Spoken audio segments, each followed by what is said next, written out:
আশা করি সবাই ভালোই আছেন, আলহামদুলিল্লাহ আমিও ভালো আছি। তো এই যে লেটকা খিচুড়ি রান্না করবো। তো এই লেটকা খিচুড়ি কিন্তু আমার আব্বার খুবই পছন্দ ছিল, যদিও ইচ্ছা করলো আব্বাকে আমি খাওয়াইতে পারবো না। তো আব্বা তো আর আমাদের মাঝে নাই। তো আমার শ্বশুর আব্বারও খুব পছন্দ, আমার নিজেরও খুব পছন্দ। তো মাঝে মাঝে আমি রান্না করি, আমার মেয়েদের তো পছন্দই না।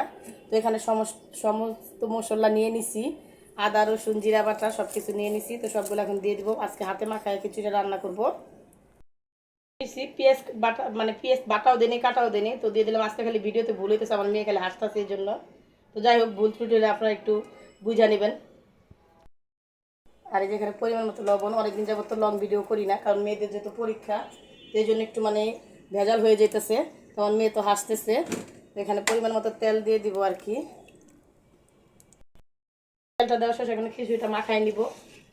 আমি বুঝি না, আমার পোলাপানে খালি হাসে, এটা খাওয়া যাবে না সেটা খাওয়া যাবে না, কি বলি বলেন তো। খিচুড়িটা এটা মাখানো শেষ। এখন আমি একটু হালকা পানি দিয়ে দেবো, মানে আমি হাতটা ধুয়ে নিব আর কি। পরে গরম পানি দিচ্ছি, গরম পানি দিয়ে দেবো, নাহলে তো হাতটা পুড়ে যাবে, বুঝেন নাই। এই জন্য আপনাদেরকে একটু বুঝাই দিলাম।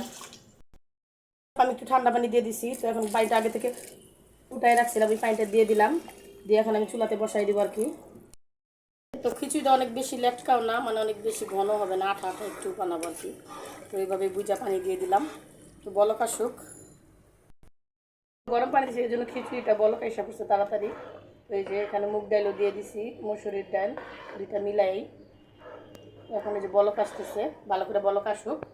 একটু ঢাইকা দিব, এই যে ঢাইকা দিলাম। দেখি কি অবস্থা। এই যে এরকম হয়ে আসছে। এখন একদম চুলাটা কমাই দিব, একটু ঢাইকা দেই। খিচুড়িটা হয়ে গেছে। তো এখন আমি এই যে নামাই ফেলবো। নামানোর আগে আর কি অল্প একটু সরিষার তেল দিয়ে দিতেছি, যেন কালারটা একটু ভালো আসে আর কি। তো এই তো আমার রান্না কেমন লাগছে অবশ্যই সবাই কমেন্টস করে জানাবেন।